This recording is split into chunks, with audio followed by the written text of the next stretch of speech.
우리 예레미야 12장을 좀 생각해 보겠어요. 예레미야 12장.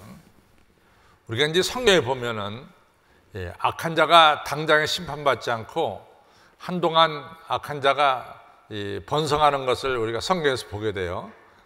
근데 이제 우리가 그 악한 자가 한동안 번성하는 것, 결국에 이제 심판을 받겠지만도 그 한동안 번성하는 것을 차마 지켜보기가 참 어렵습니다.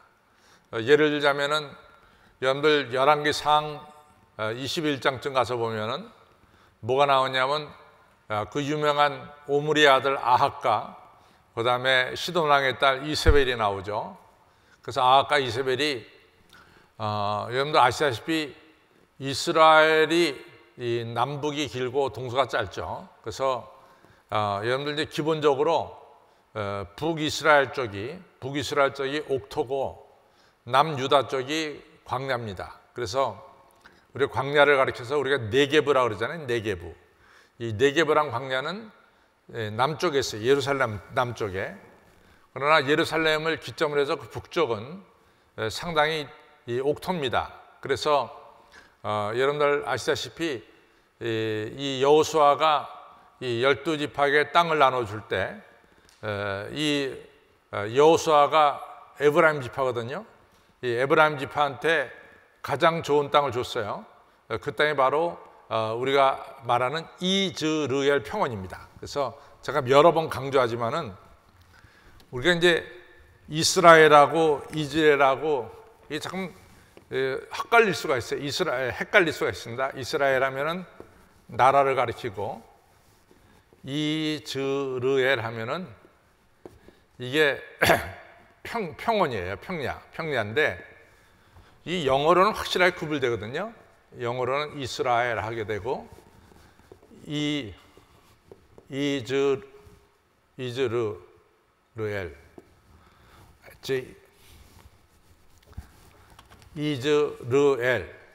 이즈레일입니다. 그래서 이 영어로는 이스라엘 하면 이렇게 되고 이즈레일 하면 이 JEZREEL 이렇게 해서 이즈레일이 되는 거죠. 그래서 영어로는 확실히 구분이 되는데 저게 이제 한국말로 쓰여지면은 이즈레일, 이스라엘이 좀 구분하기 어려워요.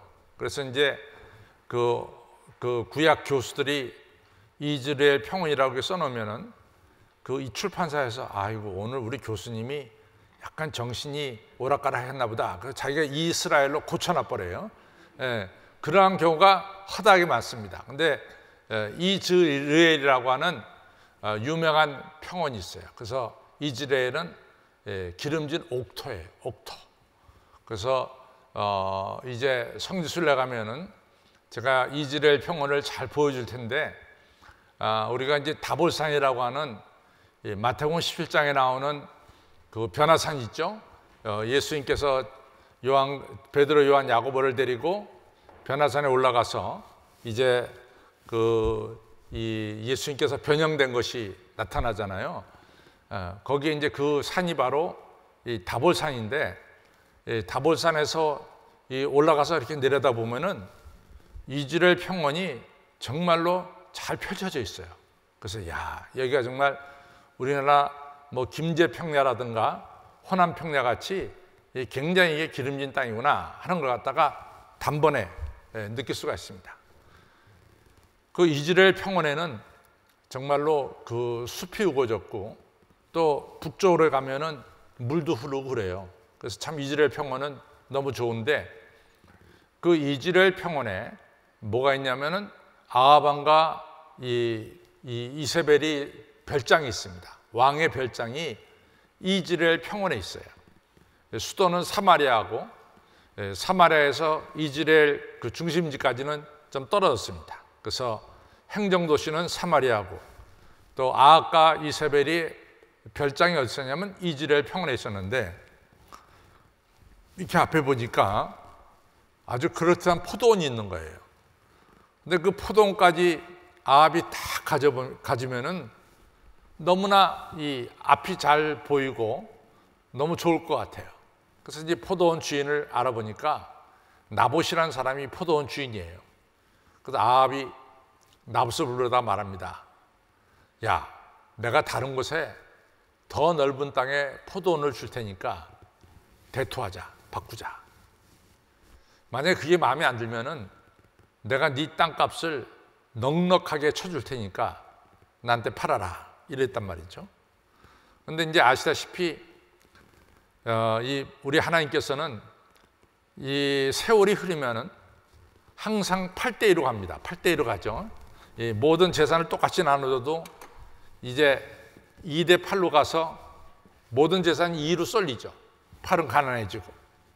이게 똑같이 땅을 나눠줘도 세월이 지나면은 2가 거의 다 가지게 되고 8은 땅이 없어지는 거죠. 그래서 이제 하나님께서 이러한 속성을 다 아시기 때문에 소위 말해서 이스라엘에는 뭐를 만들었냐면 희년의 법이라고 만들죠. 희년법. 그래서 77이 49 플러스 1을 하면 50이잖아요. 그래서 50년에는 모든 땅을 갖다가 본래 주인에게 다 돌려줘라. 그것이 희년법이에요. 그대로 놔두다가는 계속해서 빈익빈 부익부로 치달으니까 하나님께서 희년이라는 법을 만들어서 본래 하나님께로 받은 땅을 본래 주인에게 되돌려줘라. 이것이 소위 말해서 희년, 주빌리라고 하는 희년법이죠. 그리고 이 하나님께로 받은 땅은 사거나 팔지 말아라. 이것이 이제 법이었어요. 그러니까 나봇이 이 땅을 팔 수가 없습니다. 왜냐하면 이 땅은 내가 부모님으로부터 이 땅을 유지받았기 때문에, 부모님을 받았다는 얘기는 다시 말하면 내가 하나님께로부터 받은 땅이기 때문에 이 땅은 제가 팔거나 그럴 수가 없습니다. 그렇게 얘기를 했단 말이죠. 그러니까 이제 아합은 그래도 하나님의 사람이니까, 율법을 배운 사람이니까 아합은 나봇의 말이 이해가 됐습니다. 근데 아합의 부인은 어디 여자라 했어요? 시돈 왕의 딸이란 말이지. 북쪽에 있는 시돈 왕의 딸이 이세벨이거든요. 이세벨이 이해를 못해요. 왜냐하면 자기네 나라에서는 왕이 원하면 백성이 다 파는데, 도대체 이스라엘 나라는 왕이 돈 주고 다 정당한 가격을 주고 사겠다 그러고 더 좋은 땅을 주겠다 그러는데도 백성이 말을 안 들으면은 왕이 그에 대해서 꼼짝 못하고 있단 말이죠. 그러니까 이세벨이 그걸 보고 있다가, 아니 세상에 이런 나라가 어딨냐, 내가 해결하겠다. 그래가지고 이세벨이 나타나고 해결하는데, 이 거짓 증인, 거짓말 증인하는 두 사람을 갖다 세우죠. 그래서 거짓 증인 2명한테 너 나봇이란 자가 말이지 사람들 앞에서 하나님께 대해 참나한 말을 했고 왕에 대해서 참나한 말을 했다라는 걸 갖다가 거짓 증언해라, 이렇게 이제 사주를 하죠. 돈 주고.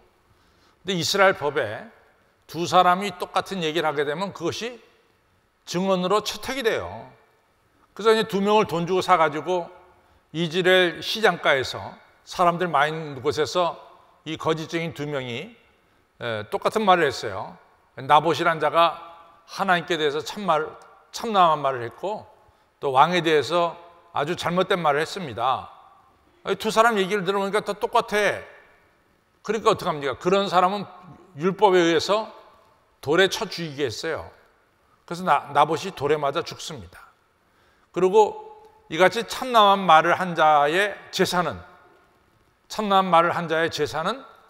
나라에 귀속되게 됐습니다. 그러니까 자연스럽게 나봇의 포도원은 정부에 귀속된단 말이지. 정부로 가져가니까 정부에 가져가니까 자연스럽게 뭡니까? 아합 왕과 이세벨이 그 땅을 차지하게 된 거죠. 정말 있을 수 없는 일이죠. 아주 이 왕과 왕비가 평민을 갖다가 그렇게 거짓 증언 내세워서 돌에 맞아 죽게 한 것은 있을 수 없는 거죠. 바로 이런 것을 두고 예레미야가 따지는 거죠. 예를 들자면 하나님은 공의로우신 하나님인데 저렇게 부정한 일을 저지르면서 떵떵거리고 있는 아합과 이세벨 같은 자들을 어떻게 그냥 놔두십니까? 이것이 오늘 예레미야 12장 1절과 2절의 말씀이에요. 이러한 얘기가 또 있죠. 또 여러분들 시편에서 가장 유명한 시 중에 이러한 시 중에 하나가 시편 13편이에요. 13편을 딱 펼쳐보면은 하나님, 악인이 너무 잘 되는 걸 보고 내가 신앙에서 미끄러질 뻔했습니다. 이것이 시편 73편에 나오는 거예요. 어떻게 하나님 악인은 그렇게 악을 저질러도 소위 말해서 코로나 바이러스가 다 지나가도 그 악인한테는 어떻게 걸리지도 않습니까? 멀쩡한 사람은 코로나 바이러스 걸리는데 악을 저지르는 사람은 왜 코로나 바이러스 걸리지도 않습니까? 이러면서 하는 거죠. 되게 악인들이 뭐 이 땅에 살 때는 떵떵거리며 살지만 죽을 때는 좀 고통당하면서 죽어야 되지 않습니까? 근데 어떻게 하나님께서는 악인이 죽을 때 그렇게 편안하게 죽도록 내버려 둘 수가 있습니까? 이러면서 이제 하나님께 따진 시가 시편 73편이에요. 그래서 나중에 여러분들 집에 가서 보시면은 시편 73편에 그것이 1절로부터 쫙 나옵니다. 근데 이제 하나님께서 나중에 이 하나님께 항의하는 시편 73편의 이 시인에게 하나님께서 환상을 보여줘요. 환상을 보여주는데 그 환상이 어느 날 갑자기 이 악인이 미끄러져 이 수렁에 빠지는 걸 갖다가 하나님께서 보여주십니다. 그래서 이제 시인이 그런 얘기를 하잖아요. 내가 지난밤에 환상을 보면서 하나님 보여주신 환상을 보면서 악인이 망하는 것을 제가 보았습니다. 이처럼 하나님께서는 악인에 대해 심판하신 하나님이심을 알고 제가 하나님을 찬양합니다. 이 시가 이제 시편 73편 마지막에 나오죠. 또 우리가 성경에 보면은 제가 하박국이라는 예언자가 굉장히 중요하다고 그랬어요. 이 하박국이라는 예언자는 이 예레미야와 같이 이스라엘이 망할 때, 남유다가 망할 때 활동한 예언자가 하박국이다. 이런 이야기를 제가 드렸습니다. 또 하박국이 유명한 것은 의인은 믿음으로 말미암아 산다는 말씀을 하박국이 제일 먼저 했다 그랬어요. 그래서 이 말씀을 이 사도 바울이 딱 픽업을 해서 받아가지고 사도 바울의 주제도 의인은 믿음으로 말미암아 산다. 또 이 사도 바울의 이 말씀을 마틴 루터가 딱 픽업해서 종교개혁의 기치를 의인은 믿음으로 말미암아 산다. 우리가 구원은 믿음에서 온다. 이런 아주 중요한 종교개혁이 일어났다 그랬어요. 바로 그런 면에서 이 하박국은 아주 구약 성경에서 성경은 3장밖에 안 썼지만은 하박국은 너무너무 유명한 예언자다. 근데 이제 하박국이 딱 펼쳐보면은 하박국이 제일 먼저 하나님께 이제 질문하죠. 하나님은 공의로운 하나님이고 이 악을 참아 못 보시는 하나님인데 어떻게 악한 자가 저렇게 잘 되고 의로운 자가 핍박을 받습니까? 하나님은 공의로운 하나님인데 어떻게 그걸 보고 가만히 계십니까? 이러면서 막 하나님한테 따지고 들잖아요. 그때 하나님께서 야, 큰 서판을 가져와라. 거기다가 그릇 써라. 내가 속한 신뢰 하나님께서 이 모든 일을 이루신다. 이제 심판하신다라는 걸 갖다 써라. 그래서 이제 우리 하박국서 2장에 보면은 바로 그 내용이 나옵니다. 이처럼 성경에 보면은 지금은 잠시 동안은 악인이 형통하고 악인이 번성하는 것 같고 하나님은 악인이 번성할 때 뒷짐지고 계시는 것 같고 아무것도 하시지 않는 것 같고 그렇게 느껴질 때가 있어요. 그때는 이제 그렇게 느낀 사람이 하나님께 따지죠. 하나님의 공의가 어디 있습니까?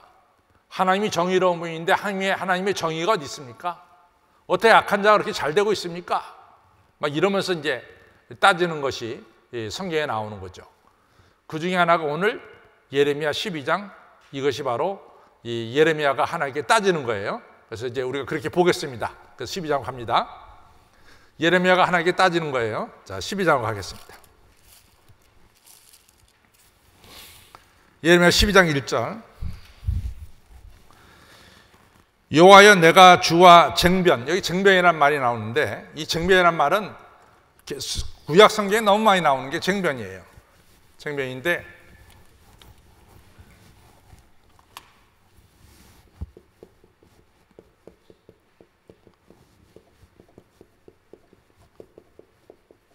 쟁변은 재판을 말하는 거예요. 재판. 항상 쟁변은 많이 나옵니다.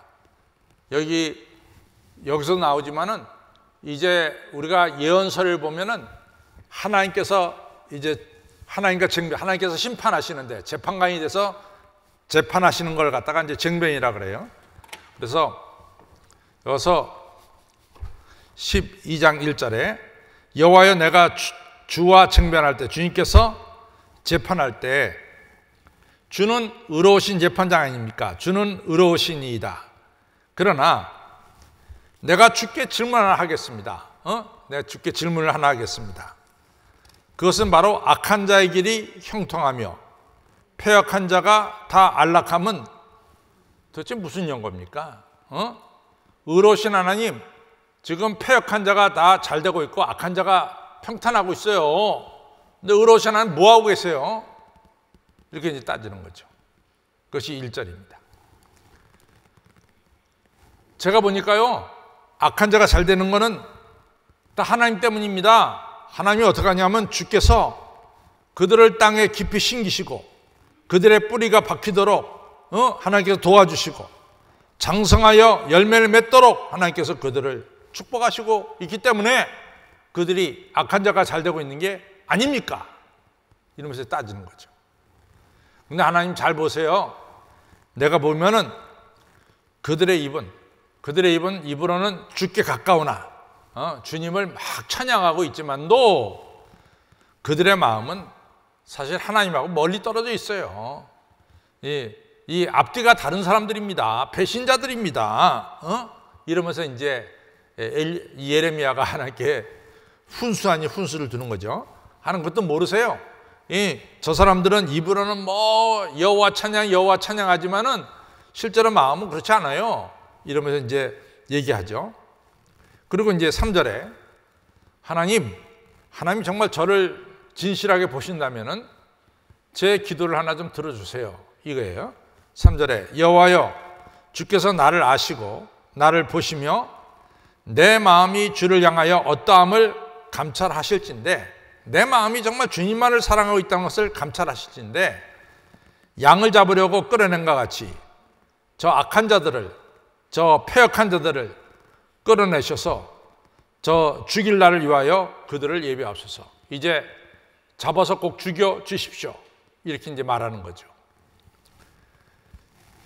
왜냐하면 이제 4절에 그 이유를 얘기하고 있어요. 언제까지 이 땅이 슬퍼하며 온 지방의 채소가 마르리까? 짐승과 새들도 멸절하게 되었사오니 이는 이 땅 거민이 악하여 스스로 말하기를 그가 우리의 결국을 보지 못하리라 함이니이다. 그러니까 여러분들 우리가 성경을 보면은 이 자연재해라든가 또 이런 어려운 일이 닥쳐요. 예를 들자면은 우리가 아하가 이세벨 때 바알과 아세라 섬겼잖아요. 그렇죠? 바알과 아세라. 그때 하나님께서 무슨 심판을 내렸어요? 3년 반 동안 비가 안 왔단 말이죠. 또 하나, 우리가 사무엘하 24장에 보면, 사무엘하 24장이 맨 끝장이에요. 사무엘하 다윗이 교만했어요. 다윗이 교만해가지고 다윗이 이스라엘 군대 수를 세는 거야. 군대 수를. 그러니까 요압이, 아니 왕이요, 군대 수 세지 마세요.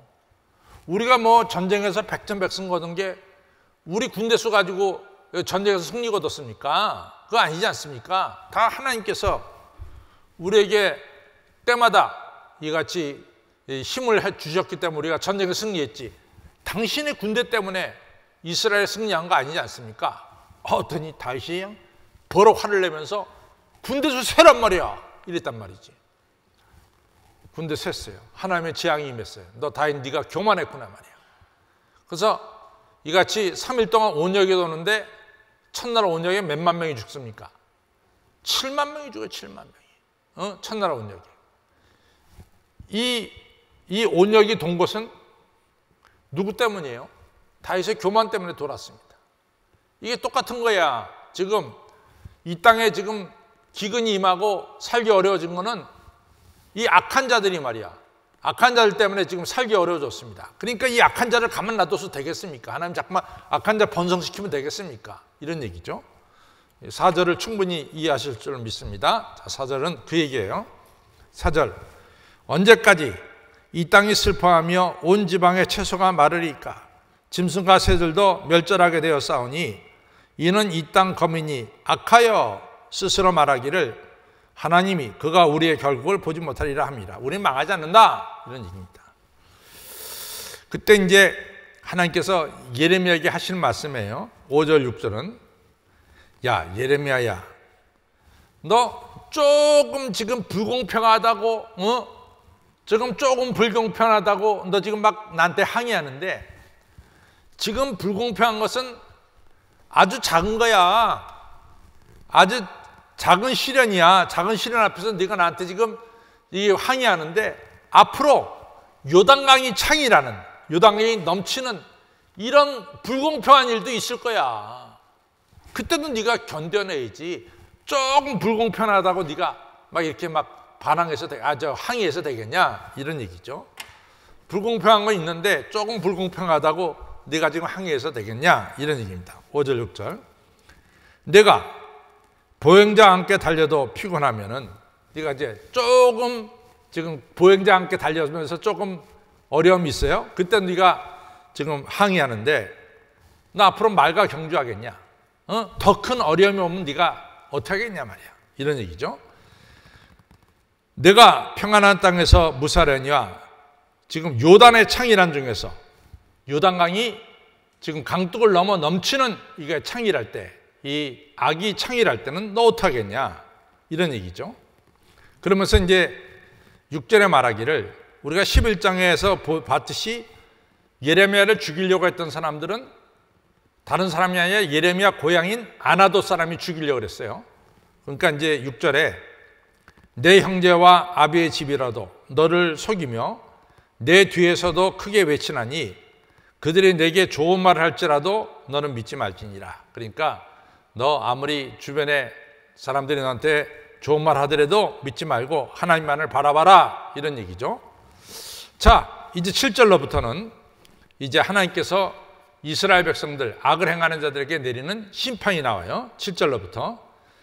자, 내가 내 집을 버리며, 여기서 내 집이라는 것은 이스라엘을 가리킵니다. 하나님이 너희는 나에게 속했다, 나의 속한 백성이다. 하나님은 이스라엘 항상 자기 집, 하나님의 집으로 여겼어요.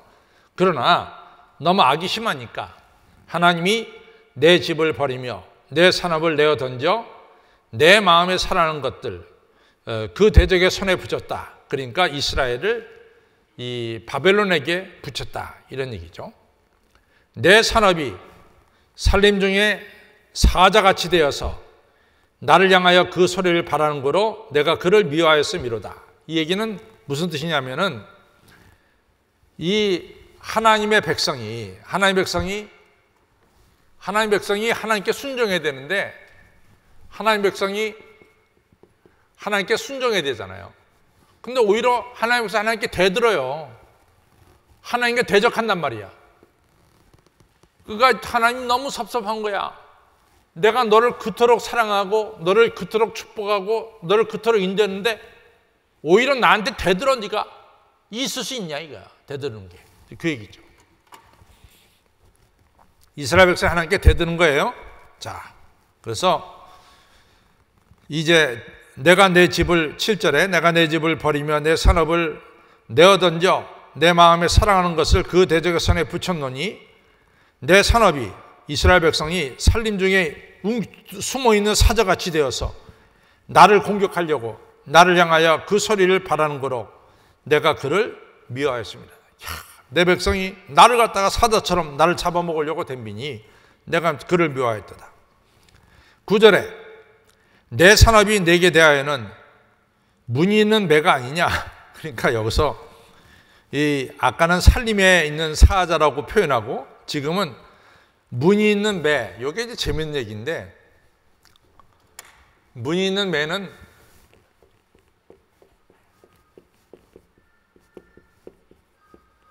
문이 있는 매는 이게 독수리를 가르칠 수도 있어요. 매 있잖아, 매 때.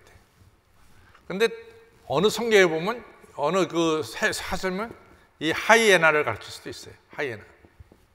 하이에나, 이 썩은 거 먹는 거, 개 같은 짐승 있죠? 하이에나.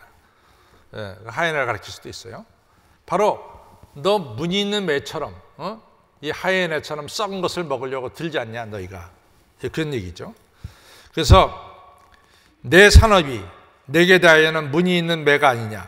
하여나 매들이 오히려 그들을 에워싸지 아니하느냐 말이지. 그런데 오히려 너희는 가서 들짐승을 모아다가 그것을 상키하라. 그러니까 반대로 너희들이 이제 이 매가 되고 하이에나가 되는데 너희가 오히려 이제는 반대로 들짐승들에게 먹힐 것이다. 이런 얘기죠. 자, 그 다음에 이제 10절 보겠습니다. 많은 목자가, 여기서는 이 바벨론의 군사들입니다.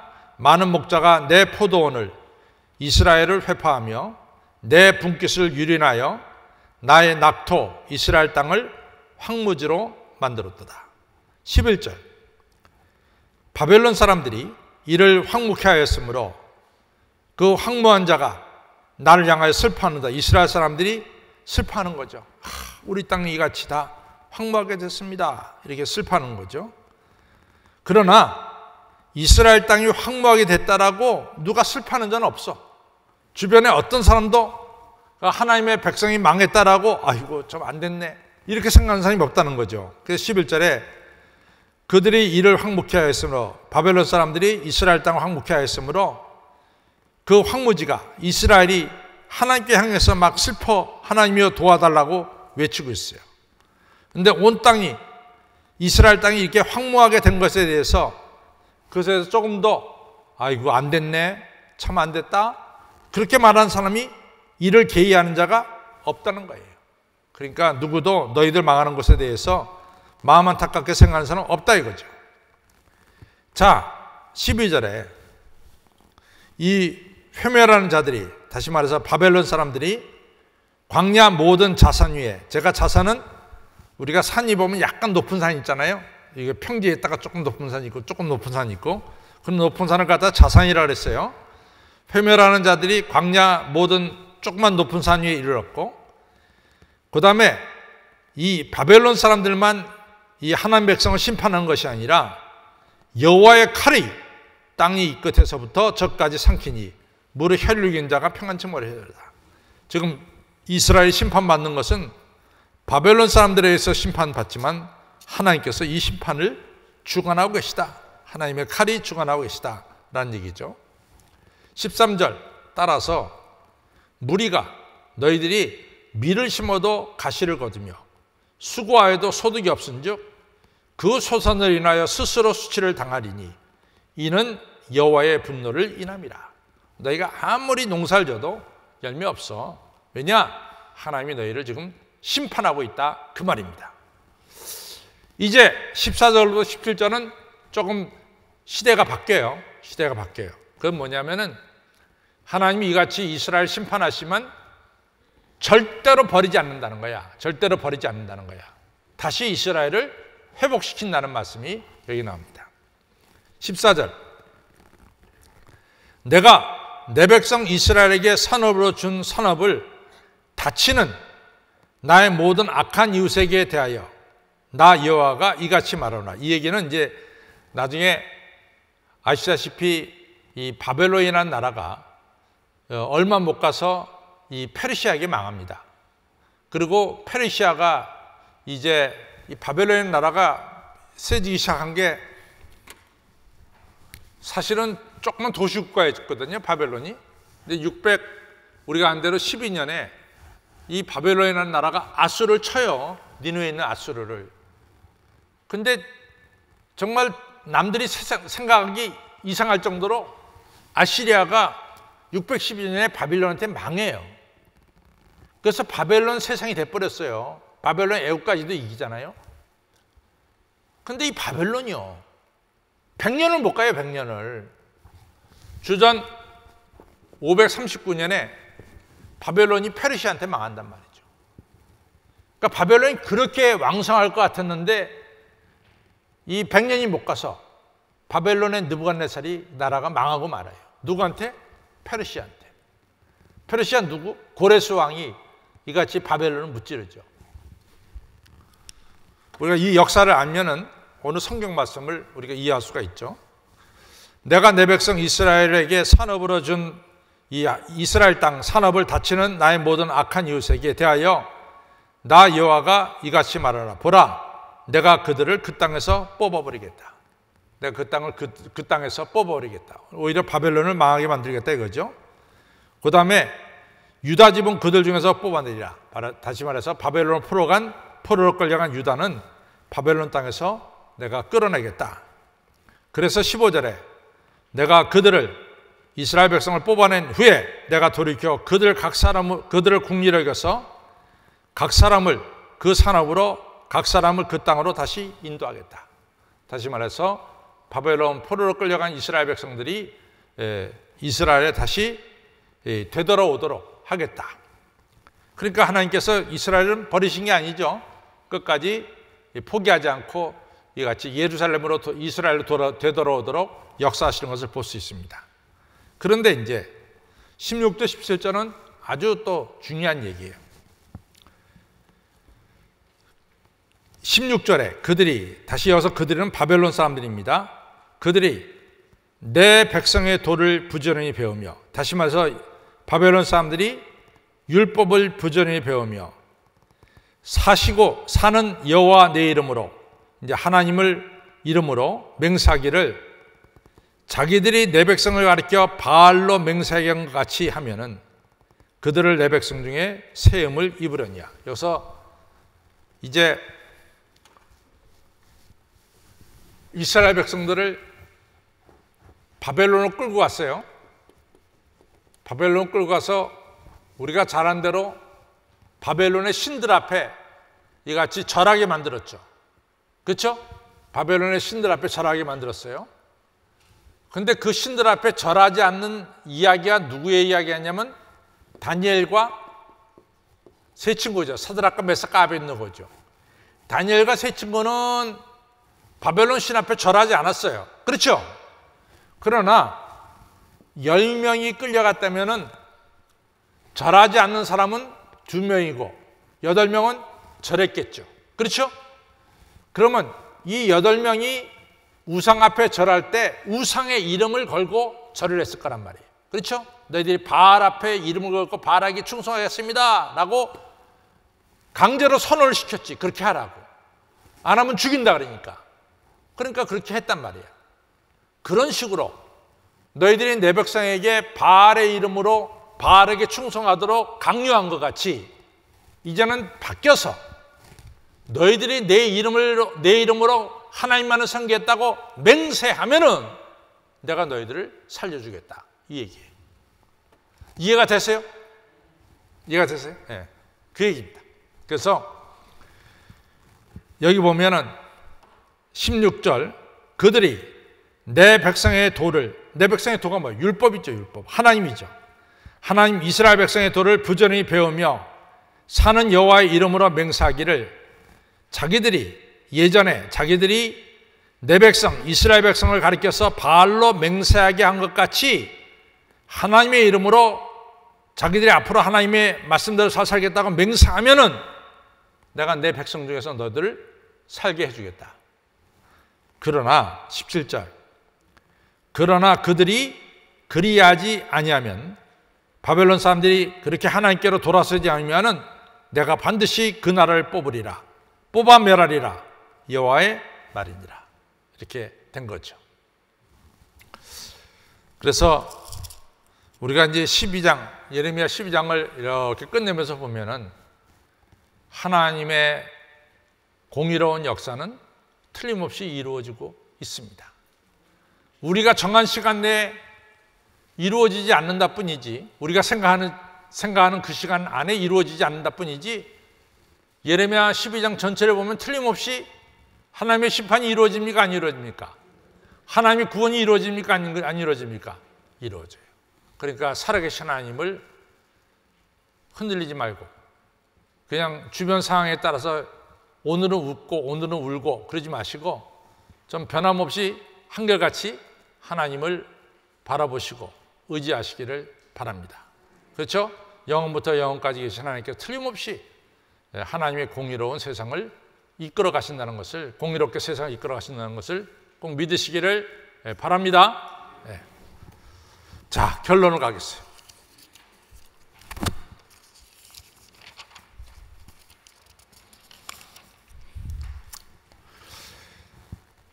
같이 읽습니다. 시작. 예언자 예레미야는 자기가 잘 아는 백성들에게서 어려움을 겪었습니다. 이처럼 하나님 백성은 때로는 가까운 사람들에게서도 어려움을 겪을 수가 있습니다. 예수님께서는 제자인 가룟 유다에게 배신당한 것을 알 수 있습니다. 또한 하나님께서는 하나님께 선택한 하나님 백성, 하나님의 분깃이 하나님을 대적할 때 하나님께서 심판하시는 것을 알 수 있습니다. 그러나 하나님은 하나님 백성을 버리지 아니하시고 정한 때에 구원하시는 것을 알 수 있습니다. 동시에 하나님께서는 이방 사람들도 하나님을 따르며 하나님의 율례를 배우고 하나님 섬기기를 원할 때 구원하시는 것을 알 수 있습니다. 성도 여러분, 우리 주변 사람들에 의해서 어려움을 겪을 때 더욱더 변치 않는 하나님만을 바라보시기 바랍니다. 하나님의 자녀인 우리들이 창조주 하나님을 대적하는 어리석은 일을 해서는 안 되는 것입니다. 나아가 하나님께서는 하나님 모르는 사람들도 하나님을 알고 구원받기를 원하시는 것입니다. 따라서 열심히 하나님을 증거해서 이방인들을 하나님께로 인도하는 성도가 되시기를 바랍니다. 성도 여러분, 변함없이 한결같이 하나님만 말씀을 지키며 섬기는 성도님들이 되시기를 주님의 이름으로 축원합니다.